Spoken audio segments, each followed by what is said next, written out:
আসসালামু আলাইকুম প্রিয় দর্শক, নির্বাচনকে সামনে রেখে বিভিন্ন প্রার্থী, বিভিন্ন রাজনৈতিক দলের নেতা এবং অরাজনৈতিক ব্যক্তিত্ব কিন্তু নির্বাচনে মনোনয়নপত্র জমা দিয়েছেন। এর মধ্যে কিছু বৈধ হয়েছে, কিছু অবৈধ হয়েছে। অবৈধগুলো নিয়ে আপিল চলছে, হয়তো দু একদিনের মধ্যে এগুলো সমাধান হবে। এই হলফনামাগুলো নিয়ে বিভিন্ন পত্রপত্রিকায় রিপোর্ট হয়েছে। অনেকে অতি উৎসাহী আবার নির্বাচন কমিশনের ওয়েবসাইটে গিয়ে হলফনামাগুলো ডাউনলোডও করছেন পরবর্তীতে, যাতে নাকি সংরক্ষণ করা যায়। তো সেরকম বোকাদের মধ্যে আমিও একজন। আমি মোটামুটি এরই মধ্যে 300 আসনের সকল প্রার্থীরই হলফনামাগুলো ডাউনলোড করে ফেলার চেষ্টা করছি, কারণ এগুলি পরবর্তী সময় হয়তো যদি না পাই, নিজে সংগ্রহ করে থাকলো। এবং এই হলফনামাগুলো একটু চোখ বুলাতে যে প্রশ্নগুলো আমার মনে এসেছিল, আমি এটা এর আগে বিভিন্ন টেলিভিশনে, আমার এই চ্যানেলে খুব একটা বলিনি, বিভিন্ন টেলিভিশনে আমি কথা বলেছি। তার মধ্যে দুটো পয়েন্ট আমি আলোচনা করেছি। একটা হলো ওনারা যে আয়টা দেখিয়েছেন, এই আয়টার বিশ্বাসযোগ্যতা নিয়ে, এই আয়টা কি আসলে বিশ্বাসযোগ্য, এটা নিয়ে এই আলোচনা আমি পরে করবো, আরও ডিটেলে করব। আজকে ওটা নিয়ে আলোচনা করছি না। আর আরেকটা বিষয় আমার আপত্তি ছিল, আরেকটা বিষয় নিয়ে আমি একটু কথা বলেছিলাম, সেটা হলো রাজনীতিবিদদের পেশা নিয়ে।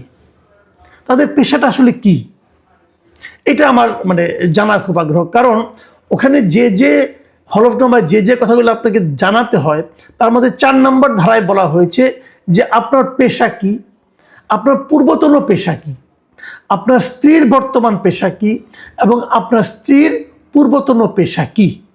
এই কয়টা পয়েন্ট আপনাকে লিখতে হবে, এটা বলা আছে এখানে। তাহলে পেশা জিনিসটা কি আসলে? যেমন আমাকে যদি বলো তোমার পেশা কি, আমি বলি আমার পেশা সাংবাদিকতা, এটা আমি বলি। পূর্বতন পেশা কি, ওটাও সাংবাদিকতা।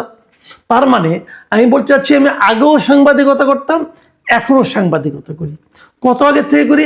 হ্যাঁ, আমি প্রায় 3 দশকেরও বেশি সময় ধরে সাংবাদিকতা করি। আমার সাংবাদিকতার বয়স এখন 36 বছর ধরে আমি সাংবাদিকতা করি। বিভিন্ন সময় বিভিন্ন পত্রিকায় সাংবাদিকতা করেছি, সাপ্তাহিক পত্রিকায় করেছি, দৈনিক পত্রিকায় করেছি, আবার টেলিভিশনে করেছি, আবার অনলাইনে করেছি। বিভিন্ন জায়গায় আমি সাংবাদিকতা করেছি, এগুলো আমার পেশা। আমার বর্তমান পেশা কি? হ্যাঁ, আমি এখনও অনেকে আমার জিজ্ঞাসা করেন আমাকে, কিছু কিছু লোক আছে, বিশেষ করে আমি এই নিউ ইয়র্কে থেকে যিনি অনলাইনে একজন সাংবাদিকতা করেন বলে আমি মনে করি, নিজে অবশ্যই নিজেকে সাংবাদিক দাবি করেন না, মিস্টার ইলিয়াস হোসেন।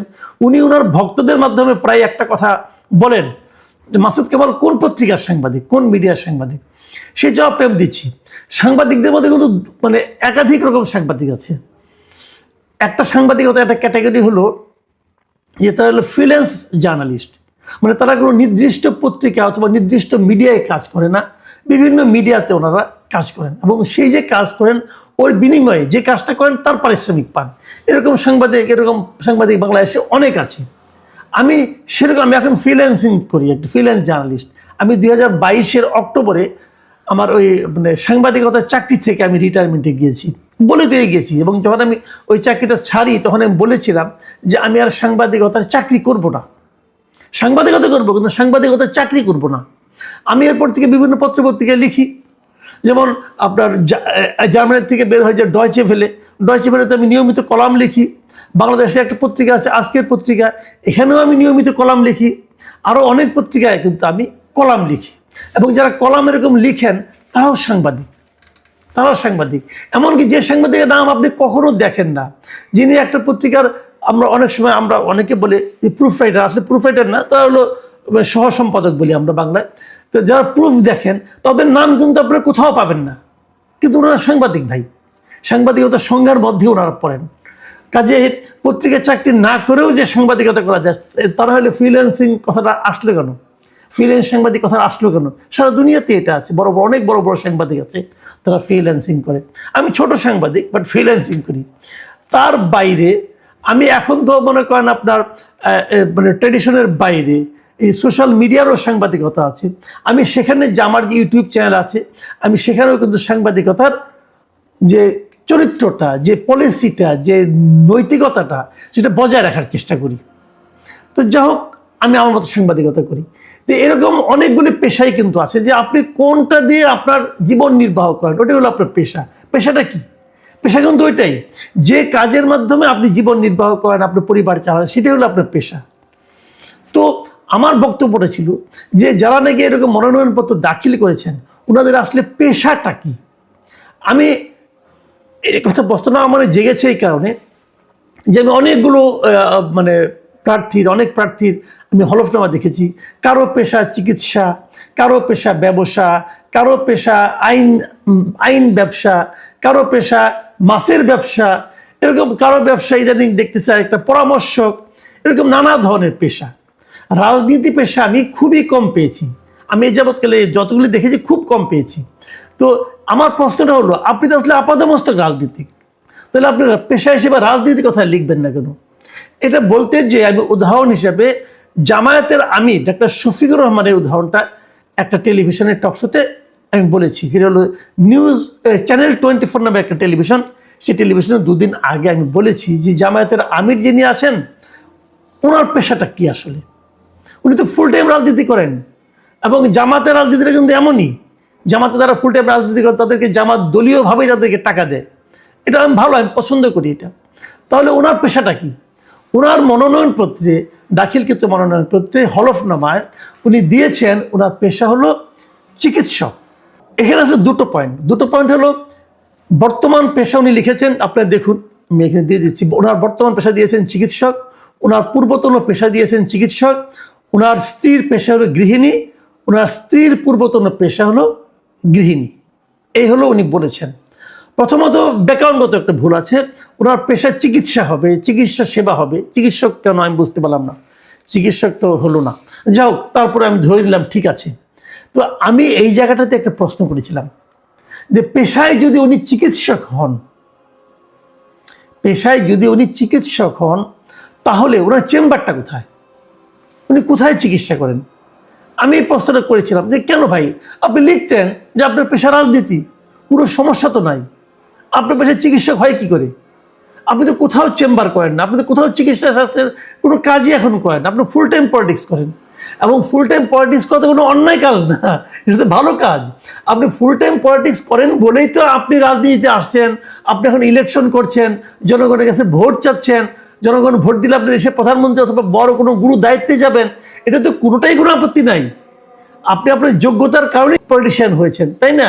যা হোক, আমার ওই বক্তব্যকে কেন্দ্র করে আমি হঠাৎ করে দেখলাম যে গতকালকে একজন বিখ্যাত ব্যক্তি একটা পোস্ট দিয়েছেন। সেই বিখ্যাত ব্যক্তি হলেন মিস্টার পিনাকি ভট্টাচার্য। উনি প্যারিসে থাকেন এবং ওখানে বসে বসে দেশ উদ্ধার করেন। কোনো সমস্যা নাই, দেশ উদ্ধার করলেই হলো এক জায়গা থেকে, এটা আমার কোনো আপত্তি নাই। উনি মাঝে মাঝে আমার পেছনে লাগেন, আমাকে বিখ্যাত করার জন্য লাগেন। উনি হলেন একজন আসলে বিখ্যাত ব্যক্তি, কিন্তু ওনার অনেক ফলোয়ার ফেসবুকে, ওনার ইউটিউবে কোনো কিছু দিলেই মিলিয়ন ভিউ হয়। তো যখন উনি আমার কথা বলেন আমি একটু খুশিও হই যে এত লোক আমার নাম জানতেছে, খারাপ কি। আবার উনি কথাবার্তা একটু অশ্লীল বলেন, তো ওটা নিয়ে আমি কিছু মাইন্ড করি না। আমি মাইন্ড করি না এই কারণে যে ওনার বাড়ি হলো বগুড়ায় আর কি। তো আমারও শ্বশুর বাড়ি বগুড়ায়, সেই হিসেবে আমি ধরেই নিয়েছি যে বগুড়ার জামাই হিসেবে হয়তো ওনার কাছ থেকে এতটুকু মানে রসিকতা আমি পেতেই পারি। উনি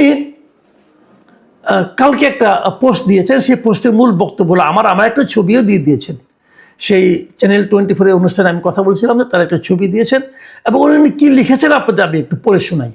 উনি লিখেছেন, 80-র দশকে ডক্টর কামাল হোসেন প্রেসিডেন্ট ইলেকশনে দাঁড়াইছে, স্থানীয় বিএনপির নেতা জিয়াউর রহমানের ক্যাম্পেইন করতে যায় বলতেছে ডাক্তার কামাল হোসেন রে কখনো রুগীর চিকিৎসা করতে দেখিছেন? ওই জিন্দগিতে একটা রুগীর চিকিৎসা করিছে? এই জামানায় জিয়াউর রহমানের পুত্র কথা কামালরে পাইছে, ওই ডাক্তার শফিকের চেম্বার খুঁজিচ্ছে। এই হইতেছে বাঙ্গু এলিট, এরে নিয়ে আমরা বিপদে আছি। কিন্তু ভাবেন একবার ওই মহাথির মোহাম্মদ রে চে গুয়েভারা বা ফুটবলার সক্রেটিসের চেম্বার দেখতে চাইলে কিন্তু সারা দুনিয়ায় বিপদে পড়বে। এই হলো ওনার লেখা, ওনার স্টাইল এরকম। ওই যে বললাম পড়াশোনা করেন, তার প্রমাণ হলো উনি জানেন যে মহাথির মোহাম্মদ পেশায় ডাক্তার, চে গুয়েভারা পেশায় ডাক্তার ছিলেন, এবং ব্রাজিলের ফুটবলার ছিলেন যিনি সক্রেটিস, উনিও পেশায় ডাক্তার ছিলেন। কাজে উনি জানেন। এবং আমার মজার ব্যাপার হলো পিনাকি ভট্টাচার্য সাহেব নিজেও পেশায় ডাক্তার ছিলেন, মানে উনি ডাক্তারি পড়েছেন আর কি। তো এদের চেম্বার খুঁজলে নাকি পৃথিবী বিপদে পড়বে। তো ভাই পিনাকি ভাই, আপনাকে একটা কথা বলি, আমি তো ডাক্তার লেখার কারণে তো চেম্বার খুঁজিচ্ছি না, আমি তার চেম্বার খুঁজিচ্ছি এই কারণে যে উনি লিখেছেন যে উনি পেশায় ডাক্তার। উনি যদি ওই হলফনামায় পেশায় জায়গায় ডাক্তার না লিখে লিখতেন রাজনীতিবিদ, তাহলে কিন্তু আমি এটা খুঁজিতাম না। আমি ভালো বগুড়ার ভাষা বলতে পারি না, যদিও বগুড়ার মহিলার সঙ্গে থাকি, কিন্তু ভালো বলতে পারি না, আমি খুঁজিতাম না ভাই। যেমন আপনি ডাক্তার লেখেন, আপনার আপনার মানে আপনি ডাক্তারি পড়াশোনা করেছেন, কিন্তু আপনার চেম্বার কিন্তু আমি খুঁজবো না, কারণ পেশায় আপনি ওষুধ কোম্পানিতে চাকরি করতেন, এখন আবার অন্য কোনো কোম্পানিতে চাকরি করেন। আপনি তো পেশায় যদি বলেন যে আমি পেশা ডাক্তার, আমি বলে আপনি পেশা হলো চিকিৎসা, যদি এটা আপনি বলেন তাহলে আমি খুঁজবো, নাহলে আমি খুঁজবো কেন? তো এখন প্রশ্ন হলো যে উনি লিখেছেন নিজের হলফনামায় যে ওনার পেশা হলো চিকিৎসক, লিখেছেন বলে আমি জিজ্ঞাসা করেছি। আর এটা কিন্তু ওই কারণে যে আপনি তো আসলে চিকিৎসক নন, আপনি ডাক্তারি পড়েছেন, আপনি চিকিৎসা শাস্ত্রে ডিগ্রি নিয়েছেন, কিন্তু আপনি পেশাদার চিকিৎসক এখন নন। আপনি লিখতে পারতেন আপনার পূর্বতন পেশা চিকিৎসা, বর্তমান পেশা রাজনীতি, কোনো আপত্তি ছিল না আমার। আমি ওই অর্থে বলেছি। যেমন আপনি পিনাকি সাহেব, আপনি একসময় ডাক্তারি পড়েছেন, একসময় ওষুধ কোম্পানির আপনি একজন কর্ণধার ছিলেন, তাহলে আপনি পূর্বতন পেশা হইতে পারে ওষুধ কোম্পানির কর্ণধার, সিইও অথবা যাই হোক না কেন, সেটা নিয়ে আলোচনা যত কম করা যায় তত আপনার জন্য ভালো, কারণ ওখানে আপনার কিছু অপকর্ম আছে আর কি।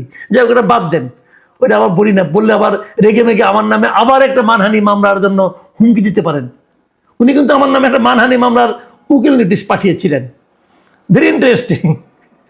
যদিও ওটাকে আমি খুব একটা অনার করিনি, ফেলে দিয়েছিলাম, তো কি আর করা যাবে। উনি তো আবার মামলাটা করেন নাই, কেন বুঝতে পারলাম না, করলে একটু খুশি হইতাম, শ্বশুরবাড়ির দিক থেকে একটা উপহার পাইতাম আর কি। যা হোক, সে আলোচনা বাদ দিই। কাজে আমি ওই জন্য লিখেছি। কাজে আমার প্রশ্নটা মূলত ছিল যে রাজনীতিবিদরা যখন হলফনামা দিবেন, তখন সে হলফনামায় এমন এমন কথা লিখবেন না যাতে নাকি সাধারণ মানুষ বিভ্রান্ত হতে পারে। সেই জন্যই আমি কথাটা বলেছিলাম। যেমন আমি একটা উদাহরণ দিয়ে বলি আপনাকে, এই যে তারেক রহমান সাহেব যে হলফনামা দিয়েছেন, তারেক রহমান সাহেব যে আয় দেখিয়েছেন, ওটা নিয়ে আমার আপত্তি আছে, আমার সন্দেহ হয়েছে, আমার বিশ্বাস হয়নি, আমি বলেছি। কিন্তু উনি কি জানেন উনি ওনার পেশা কি লিখেছেন? উনি ওনার পেশা লিখেছেন রাজনীতি। উনি ওনার পূর্বতন পেশাও লিখেছেন রাজনীতি। উনি ওনার স্ত্রীর পেশা লিখেছেন চিকিৎসক, স্ত্রীর পূর্বতন পেশাও লিখেছেন চিকিৎসক। তার মানে ওনার স্ত্রী জীবনে চিকিৎসা পেশা ছাড়া অন্য কোনো কিছু করেনি। তারেক রহমান সাহেব জীবনে রাজনীতি ছাড়া অন্য কোনো পেশায় যুক্ত হননি। সোজা হিসাব রে ভাই, সরল পথে থাকেন। শফিকুর রহমানের এটা ভুল হলো কেন? এটা কি শফিকুর রহমান নিজে হাতে ভুল করেছেন? আমি কিন্তু তা মনে করি না। আমি জানি আমাদের এখানে ইনকাম ট্যাক্সের ফাইলগুলো কারা পূরণ করে, এটা কিন্তু আরেকজন ইনকাম ট্যাক্সের উকিল পূরণ করে দেয়, কিন্তু অনেক কিছু লেখে। এখানেও আমার ধারণা তার হয়ে অন্য কেউ করেছেন, যিনি এই কাজগুলি করেছেন, এমনকি ওনাদের আয় টায় নিয়ে যিনি অঙ্কগুলি বসিয়েছেন, তারা ভুল করেছেন, তারা অন্যায় করেছেন। আমি তাদেরকে সতর্ক হওয়ার জন্য বলেছি। এতে গায়ে জ্বালা লেগে গেছে পিনাকি সাহেবের। কেন ভাইয়া, আপনি কি জামাতের দায়িত্ব নিয়েছেন নাকি? জামাতের পিয়ারও হয়েছেন ভাই? কারো পিয়ারও হয়েন না, কারো পিয়ারও হয়েন না। পিয়ারও হওয়া বোধে কোনো স্বস্তি নেই, হয়তো অর্থ আছে কিন্তু স্বস্তি নেন। আপনি যেটা পারেন সেটাই করেন। পিয়ারোগিরি আপনার কাজটা, পিয়ারোগিরি করতে যে আপনি ধরা খাচ্ছেন বারবার। আপনি কিছুদিন সরকারের দালালি করছেন, এখন সরকারের উপরে খেপছেন, সরকার আপনাকে ঠিক মতো হয়তো মাল পানি আর দেয় না, চেপে গেছেন। আমি কিন্তু ভাই শুরুর থেকে একই জায়গায় আছি। এই সরকার যেদিন দায়িত্ব নিছে সেই দিন থেকে আমি বলছি এই সরকার পারবে না। এটা আপনি একদিন পরে বলতেছেন, কিন্তু আপনার তো আমার আগে বলা উচিত ছিল, কারণ আপনি তো আমার চেয়ে অনেক জ্ঞানী বলে আমি মনে করি। জ্ঞানী মানুষ বুঝতে এত সময় লাগে কেন ভাই? এত সময় কেন লাগে? তো আমি আপনার কাছ থেকে সমালোচনা আশা করি, আরো তীব্র সমালোচনা আমারে করেন। গালাগালি আপনি এটা মেনে নিচ্ছে, আপনার কাছে আমার গালাগালি কোনো আপত্তি নাই, কারণ আপনার শ্বশুর বাড়ির লোক, কোনো আপত্তি নাই গালাগালি, কারণ বাঙ্গু টাঙ্গু যা বলার বলেন। আমি মনে করি এটা আপনার মুখেই থাকবে, আমার কাছে আসবে না, কোনো সমস্যা নাই, তাতে আমি হ্যাপি। কিন্তু মূর্খের মতো কথা বলেন না। আমি কেন তাকে তার চেম্বার খুঁজতেছি, এটা হলো ওই কারণ যে উনি যখন লেখেন যে পেশায় উনি চিকিৎসক, তখন তো আমি জানতেই চাইবো আপনার চেম্বার কোথায়। আপনি যদি লিখতেন পেশায় আমি রাজনীতিবিদ, পূর্বতন পেশা চিকিৎসক, তাহলে আমার কোনো আপত্তি ছিল না। প্রিয় দর্শক, হয়তো আমার এই আজকে আলোচনাটা একটু ব্যক্তিগত হয়ে গেল, কিন্তু এটা দরকার ছিল ভাই। রাজনীতিবিদদের আমরা এই প্রশ্নটা করতে চাই। হলফনামা যখন দিবেন, হলফনামা কিন্তু এটা কিন্তু এক ধরনের অঙ্গীকার নামার মতো, আপনি হলফ করে বলছেন, সেখানে প্লিজ সঠিক তথ্যটা দেন। কারণ এই হলফনামার মাধ্যমে আমরা আপনাকে চিনতে চাই ভোট দেওয়ার আগ পর্যন্ত। ভোট দেওয়ার পরেও এটা আমরা খতিয়ে দেখব।